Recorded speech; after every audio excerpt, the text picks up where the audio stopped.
Hello my Guild friends, welcome to another specialization guide for one of the most underrated and neglected class, Tempest Elementalist. Before I start with the class, I have a small announcement to make.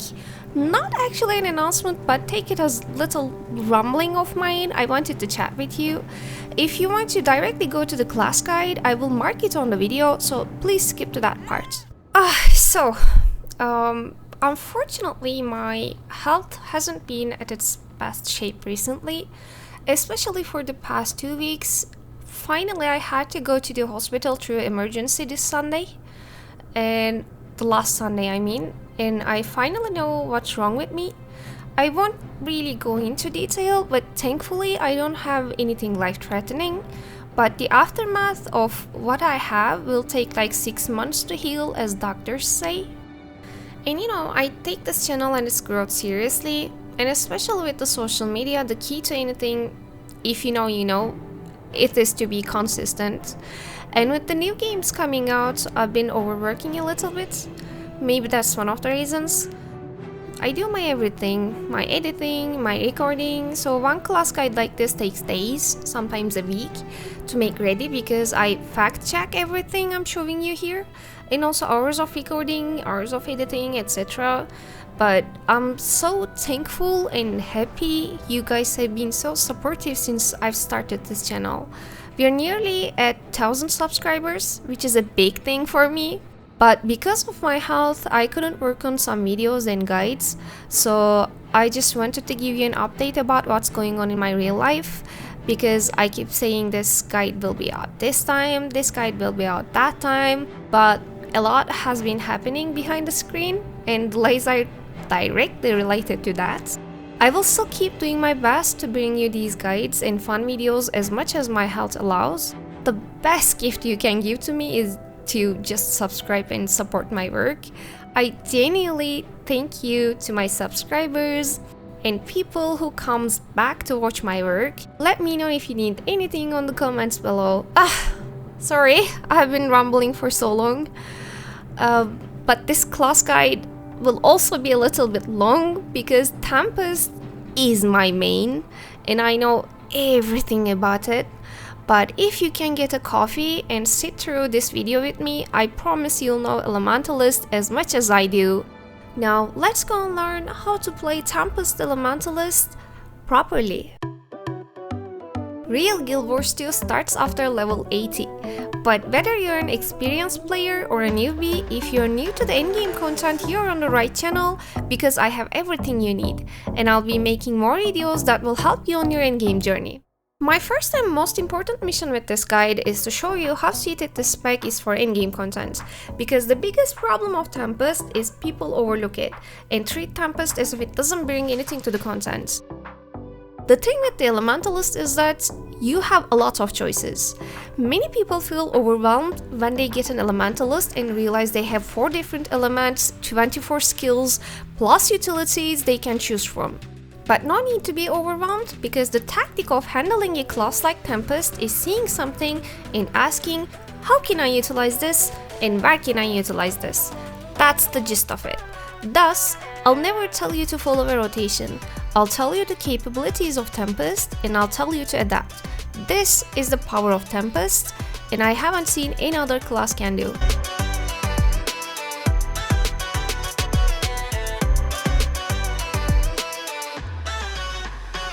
This is the trait line we use. This is basically Boon Tempest build, but with staff and some small tweaks in the trait line.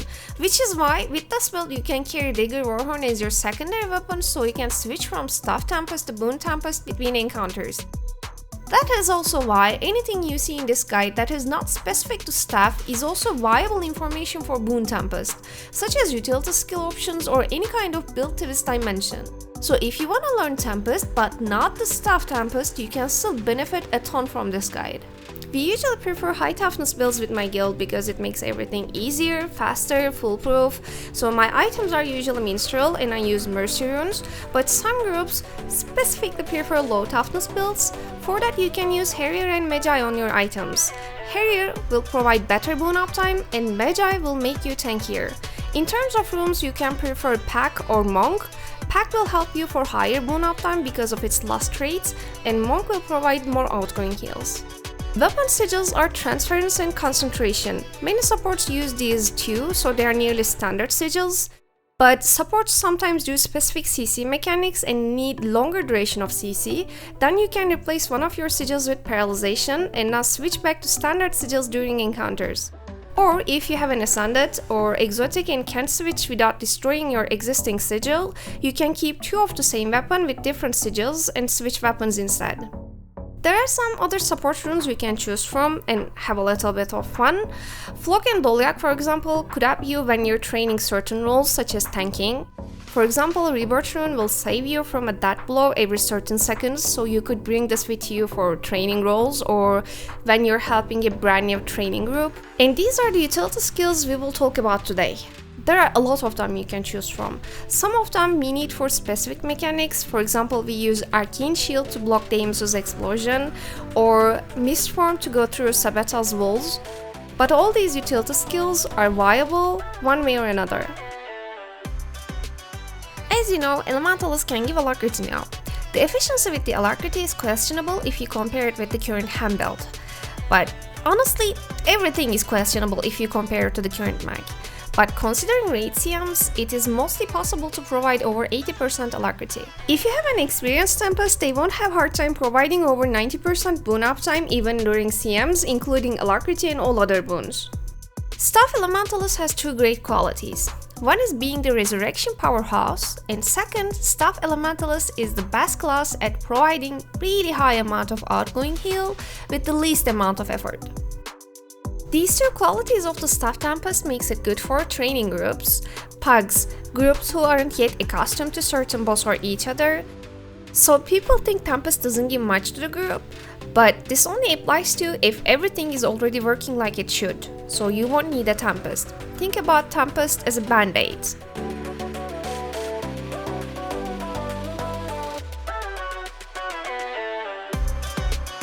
Staff Tempest can overload elements, which means you can use your elements on the F skills as separate skills. This we do to provide boons and alacrity. You can provide alacrity and boons by doing overloads. By switching elements, you can overload more frequently, so you can have better boon uptime by rotating between elements and overloading.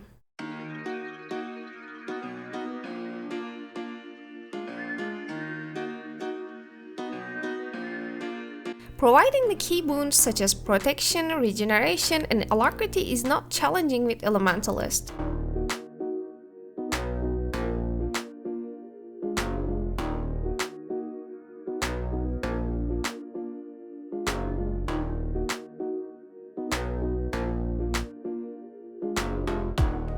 Elementalist heals comes from all different sources. Soothing Mist is gold, so both Warhorn and Staff Tempest use it. You can heal people just by standing there and camping water with this passive heal.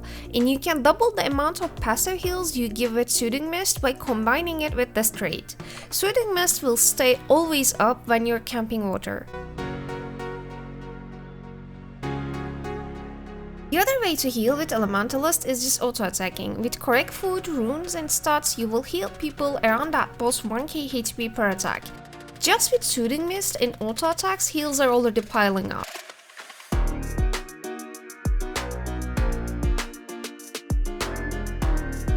Second heal is your Rain, Water 5th skill. This is a big AoE skill. You can pair this with this trait so you can cleanse a very large area every time this heal ticks. Third great heal is your Water Overload. Water Overload heals for an amount every second, but also heals a large amount when it explodes. If I have to give an example, you can time overload with when green explosions happen on Veil Guardian, or in Soulless Horror when the boss casts an AoE damage, or during Mursad Overseer when you have to stand on the yellow tiles until claim cooldown comes back. Water Overload will save everyone for the duration when there's a continuing high damage incoming. Another big outgoing heal is your 6th heal. This is also another incredible cleanse and outgoing heal. If you don't have Water Overload when you need it, you can rely on this one instead. One tip with the water, you can use 4-2 weapon skills combo on your friends to give them Ice Shield. This will temporarily decrease the amount of damage they take.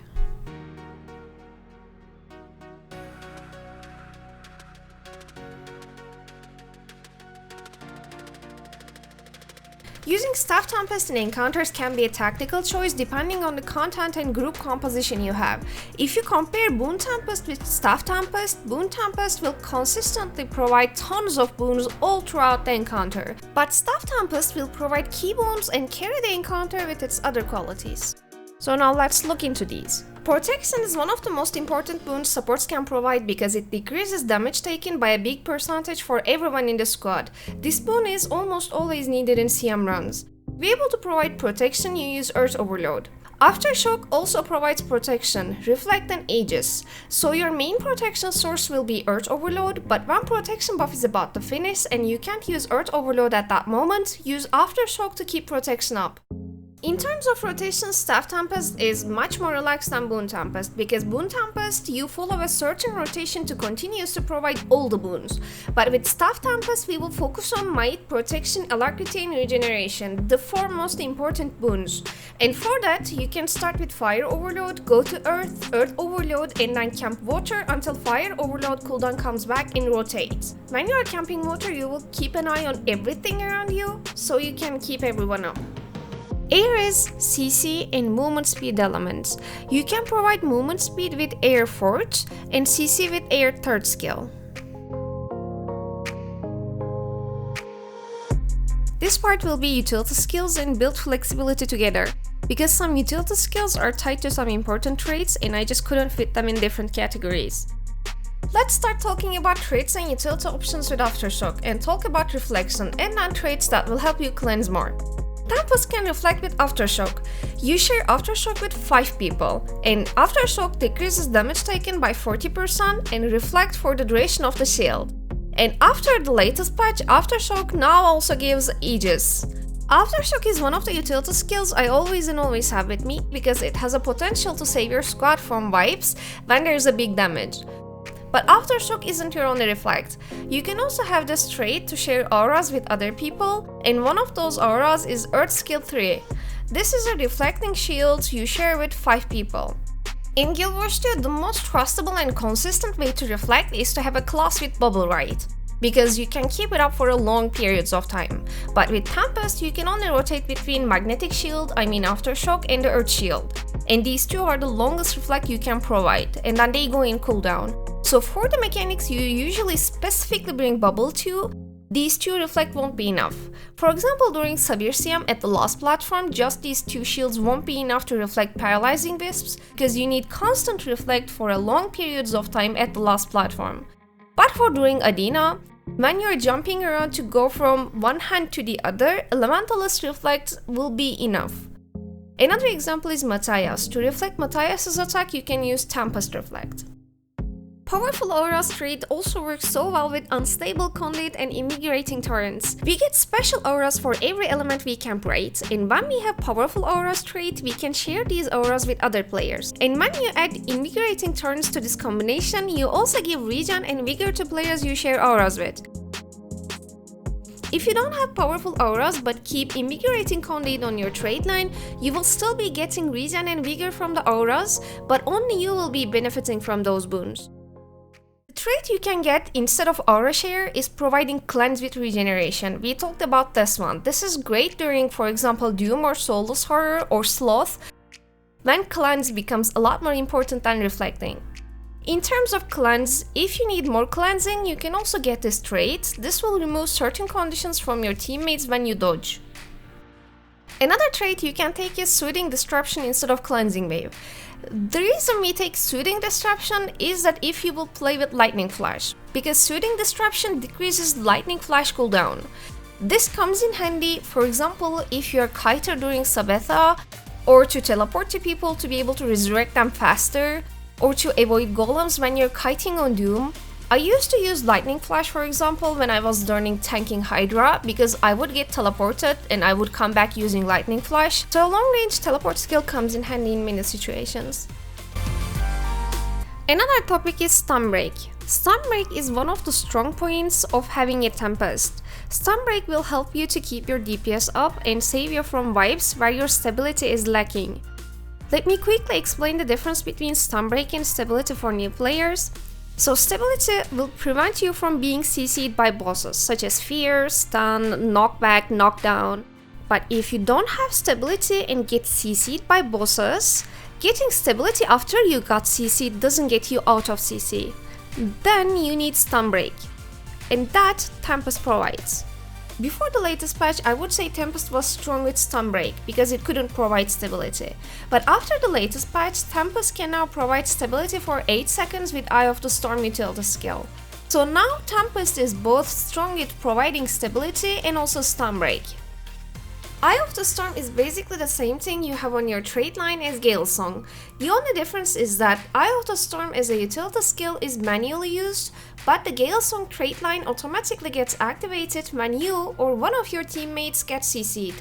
Eye of the Storm is also a super speed skill, so it comes in handy, but also it can be a double-edged sword because when you're fighting on a really small platform like you do in Kaineng Overlook, people might fall off the platform because of the sudden super speed. But it comes in handy such as in Soulless Horror to avoid walls, or during Doom's suck-in, super speed will ensure no one gets sucked into the middle. I keep it on my utilities during slot, because during slot stability is used for fear, but if you remember that knockdown skill of slot that comes after 3 small AoEs, that knocks you down for an eternity, so you can break that with Eye of the Storm and get people up. Same for Matthias's knockdown during the last phases. One utility skill I would like to talk about is Misty Form. This form will make you completely invulnerable for the duration. We use this skill during Sabetek, I think, to go through the flame wall, and it doesn't prevent us from getting the green bomb. I personally used this skill when I was learning how to tank in various encounters, because learning how to sidestep was a progress I had to figure out. It took such a long time for me to understand how to sidestep, but this skill got me tanking successfully for countless times until I figured it. Another skill you can take is Arcane Shield. We used to take this shield to tank Deimos. Deimos has a skill that explodes on the platform and downs everyone unless you run under a shield. And on CM version you don't have that shield, so you have to have Aegis or die. After the latest patches, Aftershock now gives Aegis, so you can take Aftershock instead of Arcane Shield now. So this skill has actually became not so viable anymore, unless you want to block 3 attacks from a boss you're training to tank, but that's it. I keep calling Tempest a resurrection powerhouse in every video, and finally I will be able to explain why. If you have noticed, I didn't talk about using water stuff third skill when we talked about how to heal with Tempest. It's a heal skill, but it was because we used that skill as a resurrection skill. Water third skill is called Geyser. Geyser heals downed players for 7% per pulse. It pulses 5 times, so it will heal a downed player for 35% of their HP. Geyser also procs automatically when you start resurrecting people thanks to this skill. It is the same Geyser with the Water Thirst skill, so it will also heal people for 35%. So if you put Geyser under people and just touch them so another Geyser auto-procs, you will already be resurrecting them 70% of their HP when they are down state. Plus you have 20% more resurrection speed coming from Mercy Runes. That means you can resurrect downed players at an incredible speed when they are downed. Let's say a group of people are getting downed because high damage taken. Geyser works on 5 people, so you can 70% resurrect 5 people at the same time. It is powerful. Plus, you have Rebound. They actually nerfed the Rebound because it used to work on 10 people, but now it's only 5 people, but Rebound saves people from death once. Here in this example, you can focus on the person with the tag, that's our Tempest. Doom separated players from their soul, and at that moment you can't reach that person to resurrect them because Doom is sucking people in. Our Tempest used Water Tree on the fallen person, used Lightning Flash, touched them so it procced another Water Tree, which resurrected them. And on this example, you can see Tempest is keeping a down player alive on the fire area, which kills you usually in 2 seconds. We could resurrect this person thanks to Tempest. And I'm not finished because we also have a remote resurrection signet you can use, and you can use the signet in 4 different ways, depending on your element. When you resurrect people with the signet when you're on fire element, you will get an aura that will resurrect you if you get downed in the next 10 seconds. So if you will risk getting down while rezzing someone, use this tactic. On Water Element, the Signet will resurrect people with 100% HP. On Air, the Signet will resurrect people and then teleport them to you. While you're on Earth, the Signet resurrect 3 people at the same time is overpowered. As you can see, Tempest can make encounters easier with their damage reduction, incredible outgoing heals, and resurrecting qualities. I think people don't want Tempest in their parties because there's this prejudice about Tempest being not good for the groups out there. It is something like, I don't want a thief in my party because they're squishy and die quick. But thieves, when played right, carry encounters. It's same for Tempest. Believe me, you will feel the difference when you're playing with a good Tempest player, with staff or not. Many of you probably haven't even seen a Tempest utilizing resin signets in the ways I mentioned. That being said, I hope this guide can ignite your interest about Tempest and change your mind about its qualities. Thank you for watching. Subscribe and stay in touch for the upcoming guides. I'll do my best to bring you these guides as much as my health allows. Thank you for being patient and I'm sorry for the delays. Love you guys and bye and see you on the next video.